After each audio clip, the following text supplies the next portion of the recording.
So guys, ini adalah CMF Phone 2 Pro guys. Dekat Malaysia harganya adalah RM1,199. Yes, naik RM100 daripada CMF Phone 1 yang lepas. Dan bagi yang wonder, alright, yang pertama dulu namanya adalah CMF Phone 1, yang ini terus lompat kepada CMF Phone 2 Pro. So adakah nanti akan ada CMF Phone 2 yang bukan Pro? Wallahualam, aku pun tak sure. Tapi kali ni nama dia terus ada Pro macam tu lah. So basically aku dah gunakan phone ini lebih kurang 2 minggu plus macam tu, daripada briefing session itu hari sampailah sekarang. Ada benda menarik, ada benda yang tak menarik tentang phone ni yang aku nak kongsikan kepada korang semua dalam video kali ni. Jom kita mulakan tentang apa yang menarik dahulu. Let's go. Yang pertama adalah in term of dia punya rekaan dan juga build dia lah. First thing first, bila mana korang tengok phone ini, korang sure akan terus recognize ini for sure adalah CMF phone ataupun Nothing punya sub-brand macam itulah. Sebab apa? Dia hadir dengan this kind of unique and distinctive punya design lah. Dekat pasaran Malaysia, dia hadir dengan 3 pilihan warna. Yang aku punya ni warna orange, dia juga ada warna hitam. Satu lagi adalah warna putih macam tu, tapi ada efek-efek sandstone sikit dekat situ. Badan dia fully plastik atau polycarbonate macam tu. Tak ada benda yang steel dekat phone ini. Yet still aku boleh katakan it is a good one lah. Sebab apa? Dia ada 2 tone macam ni, and then dia dekat atas ni ada macam kasar punya, macam sandstone punya efek sikit. So dia ada rasa macam a solid plastic kind of phone macam tu lah. Dan phone ini memang sangat-sangat nipis guys. Kenipisannya hanyalah 7.8mm saja dan agak ringan pada 185 gram sahaja guys. So sama seperti Nothing Phone 3A, dekat tepi sini juga kini dihadir dengan Essential Speech Special button. Di mana kalau korang single tap, dia akan snap screen apa yang berada dekat skrin korang dan korang boleh tambah note ataupun voice note dekat sini. For example, dia nak tulis home screen. Right, and then korang save, dia akan masuk ke dalam essential space. Nanti kita akan tengok. Kalau korang double tap, dia akan masuk ke dalam essential space tersebut lah. Ada dekat sini korang akan nampak segala snap screen korang tadi dengan nota dia. For example yang ini, ada akan masuk dekat sini. So kalau korang tulis apa-apa nota, korang boleh rujuk balik dekat sini. So selain daripada semua yang aku cakap tadi tu, sama macam CMF phone yang pertama, untuk kali ni ia menampilkan reka bentuk modular yang membolehkan penyelesaian dengan aksesori-aksesori, contohnya macam layar, kickstand. Even sekarang pun dia siap ada lens attachment makro macam tu, yang memberikan pengalaman penggunaan yang lebih menyeronokkan dan berbeza berbanding dengan phone-phone jenama lain dekat luar sana tu. Benda kedua yang aku suka adalah dia punya paparan ataupun display dia. Di mana macam korang boleh nampak, dia menggunakan paparan AMOLED 6.77 inci 120Hz guys. Paparan dia ni bagi aku symmetrical dan juga tampak kemas. Kualiti dia tu at par dengan pesaing-pesaing sekelasnya dekat dalam pasaran ketika ini. Basically aku boleh katakan ini adalah a good display. Dan for the segment, ia menawarkan paparan yang cukup terang dan juga responsif tau. Dengan sokongan HDR10+ dan kecerahan puncak sehingga 3000 nits brightness level. So memang sesuai lah untuk penggunaan di bawah cahaya matahari yang terik. Dan untuk sebuah good display, kalau korang nak gunakan paparan CMF Phone 2 Pro ni untuk nak layan konten ke, nak tengok Netflix ke apa, dia mampu memberikan paparan yang cukup vivid dan juga vibrant. Color dia memang as expected daripada AMOLED panel. Hitam dia memang cukup dark, kontrasti. Again, kalau korang nak buat untuk layanan casual yang santai, ini adalah more than enough. Yang ketiga yang aku suka tentang phone ni adalah in term of dia punya performance dan juga prestasi. Di mana CMF Phone 2 Pro ni dihadir dengan chip perprosesan MediaTek Dimensity 7300 Pro dengan tetapan 8GB of RAM dengan 256GB internal storage, dan dia juga hadir dengan sokongan extended memory slot yang korang boleh tambah memory card korang dekat situ. Dan in term of AnTuTu benchmarking, dia mampu memberikan markah sekitar 660,000 membawa kepada 700,000. So untuk AnTuTu benchmarking seperti itu bagi aku adalah mencukupi untuk segmen dan juga kelas harganya. Dan finally untuk kali ni juga, ia juga hadir dengan sokongan NFC dekat belakang ni. So kini korang dah boleh nak top up kad touch and go korang dekat belakang CMF Phone 2 Pro ni. So bagi yang concern boleh buat main game ke, boleh, tak ada masalah. Kalau korang nak buat low to the medium gaming, still lebih daripada okey lah. Gameplay bagi aku agak lancar, kurang noticeable hiccup ataupun frame drop yang ketara.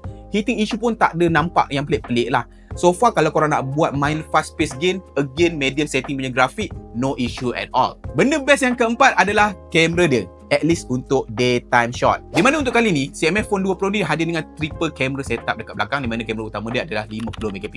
Lepas tu dia hadir dengan 50MP telefoto dengan 2 kali optical zoom, dan dia juga hadir dengan kamera ultra wide 8MP. So dari segi dia punya tangkapan siang, untuk wide angle shot, warna nampak pop up, dynamic range pun nampak okey. Tak over process. Macam korang boleh nampak gambar-gambar mural yang aku ambil ni, tone kulit dan juga warna baju tu masih nampak kekal natural walaupun lighting agak keras. Untuk portrait mode, surprisingly kemas untuk harga dia ni. Bokeh dia nampak smooth, age detection pun tepat walaupun rambut anak tu nampak berterabur sikit. Tak nampaklah fit sangat. Untuk ultra wide pula, lebih daripada usable.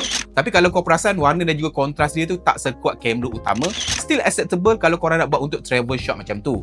Untuk close up ataupun makro, agak sharp untuk subjek utama, contohnya macam bunga ni, dengan background yang nicely blur. Cuma kadang-kadang autofocus dia tu korang kena sabar sikit lah. Yang kelima adalah in term of battery. Macam korang boleh nampak dan aku tunjuk tadi, ini adalah sebuah phone yang sangatlah tipis. Tapi bateri dia adalah 5000 mAh. Bukanlah yang paling besar dekat dalam pasaran ketika ini, tapi untuk kenipisan dan juga kelas harganya adalah just nice macam itulah, standard dan dia mampu memberikan one day usage tanpa masalah sekalipun. Yang keenam adalah in term of dia punya software ataupun UI lah. Di mana macam korang boleh nampak, CMF Nothing Phone 2 Pro ni dia hadir dengan Nothing OS 3.2 berasaskan Android 15. Ini by far adalah antara muka yang cukup minimalis, bebas bloatware. Kalau tanya pada aku lah, ini adalah easily lah top 3 UI yang paling aku suka dekat dalam pasaran ketika ini. Dia unik, lincah dan juga pantas kebanyakan masa. Dan since aku pakai phone ini, dia dah dapat banyak kali software update tau. Meaning that dia punya software support dia memang lincah, memang laju. Dia laju untuk update sebarang bugs ataupun issue in the real time usage. Dan untuk kali ini dia juga hadir dengan jaminan 3 tahun kemas kini OS dan juga 6 tahun kemas kini keselamatan. So basically itu adalah perkara yang aku suka, at least untuk my personal preference pada CMF Phone 2 Pro ni. Now kita nak ke bahagian kedua. Apa benda pula yang aku rasa bukan tak suka tapi kurang sikit pada phone kali ini? Jom. Yang pertama, in term of dia punya modularity macam tu lah. So even though CMF Phone 2 Pro ni kalau korang tengok iklan ke video lain, dia nampak macam dia boleh pasang attachment dekat belakang, boleh masuk lanyard, kickstand dan even siap ada macro lens segala bagai tu kali ni. Ketahuilah bahawa dekat pasaran Malaysia semua tu tak masuk kecuali layout saja. Itu pun layout daripada CMF Phone 1 tak silap aku.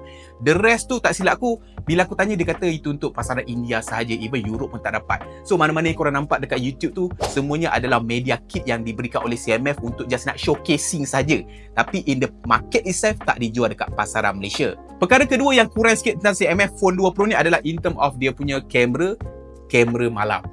Di mana macam korang boleh nampak kamera siang tadi bagi aku agak okey, tapi bila masuk night photography, honestly aku rasa kamera CMF Phone 2 Pro ni agak struggle sikit lah. Noise memang ketara untuk pertamanya dekat area yang gelap ataupun shadow macam tu. Detail pun banyak hilang, especially bila subjek tu jauh dan juga kurang bercahaya. Highlight pula mudah untuk blow out. Contohnya macam signage yang ada lampu spotlight, kadang-kadang dia jadi terlalu terang sampai warna lain jadi pudar. Color shift pun agak berlaku sikit lah, especially bila melibatkan lampu-lampu neon macam tu. Warna jadi tak konsisten dan ada efek kekuningan ataupun kehijauan yang tak natural. Untuk selfie malam bolehlah untuk sosial media, tapi jangan expect sharpness yang padu. Noise dekat kulit muka masih jelas walaupun ada night mode yang terbina. Overall bukan nak kata kamera malam ni teruk betul, tapi kalau nak compare tu kamera siang ni, untuk malam ni bolehlah untuk aduk-aduk lebih daripada okey lah. Benda ketiga yang aku kurang sikit adalah in term of dia punya bezel display dia lah. Even though kita faham yang harga dia ni memang bukan nak kata budget lah, 1100 okey lah, dan overall offering dia pun okey, design nice, semua prosesor OS dia semua okey, even display quality dia pun okey. Tapi melihat such a thick bezel yang tebal seperti ini pada 2025 membuatkan aku agak sakit mata sikit lah. Macam korang nampak ni lah kan, even daripada jauh ni pun korang boleh nampak yang bezel dia tebal. Kalau dia dapat tipis lah sikit je, tak minta banyak sikit je pun dah lebih daripada okey lah untuk phone ni. Benda yang keempat yang aku kurang sikit tentang phone ni, yang aku tak expect langsung dia bawa dan berani bawa untuk 2025 ni adalah mono speaker. Yes, untuk 2025 ni bagi aku lah, speaker, mono speaker, stereo speaker tu dah bukan satu penanda aras harga kau murah ke mahal, kau boleh bagi apa tau. Dia dah jadi kewajipan tau. Phone harga 300-400 pun dah hadir dengan stereo speaker. Tapi untuk CMF Phone 2 Pro ni, dia hanya hadir dengan speaker bawah saja, mono speaker. Speaker dia cukup kuat, cukup lantang, tapi mono speaker. Mono speaker is mono speaker.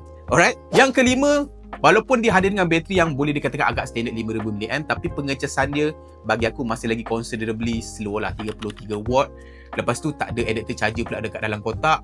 Bagi aku lah, tak laju lah. Sebab dekat dalam pasaran kita boleh nampak again phone harga 600, harga 800, harga 700 pun dah boleh memberikan at least 45 watt, 65 watt.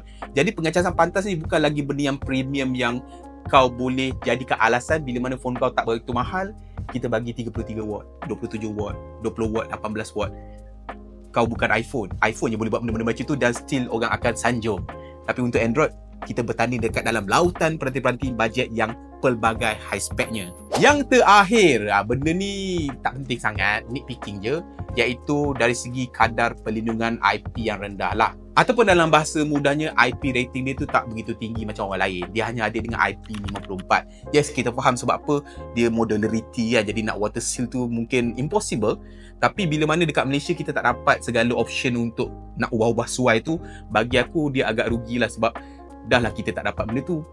IP rating pula IP 54 je kan. Kalau anda kata dia buat berbeza IP Malaysia tak dapat modularity tapi kita increase IP rating dia kepada IP 69 dan okey lah. Tapi untuk phone ini, again macam aku cakap tadi, mungkin nitpicking aku je, benda tu tak penting mana, tapi at least dia hanya hadir dengan IP 54 saja. Okey, tapi bukanlah yang paling okey. So secara kesimpulannya, panjang lebar kan, suka tak suka kan. Apakah aku punya stand untuk CMF Phone 2 Pro kali ni? Bagi akulah, untuk tanda harga RM1,199, ini masih lagi sebuah phone yang stand out dan juga unik tau untuk segmen dan juga kelas dan juga persaingan masa sekarang ni lah kan. Untuk spek penawaran bagi aku kena dengan harga dia. Cuma adalah benda-benda sikit yang aku cakap tadi lah, benda yang aku tak suka tu yang mungkin bukan untuk semua orang, mungkin untuk aku sahaja. Tapi since kita nak buat review video, mesti ada benda yang pro and cons, and here we are lah. Dan kalau anda kata korang mencari sebuah phone dengan bajet sub RM1,000 tapi korang nakkan phone yang unik daripada orang lain, nipis, design boleh ada modularity kalau korang sanggup untuk import daripada luar, and then kamera yang decent, display yang bagus, and then performance dengan Fluidity OS yang boleh dikatakan one of the best in the market right now, dan ini adalah sebuah phone sub RM1,000 yang mudah untuk aku nak recommendkan kepada korang semua. So again, kalau anda kata korang berminat, korang boleh check out pautan pembelian semua dekat video kali ini, dan sampai bertemu lagi di video akan datang. Macam biasa guys, Assalamualaikum.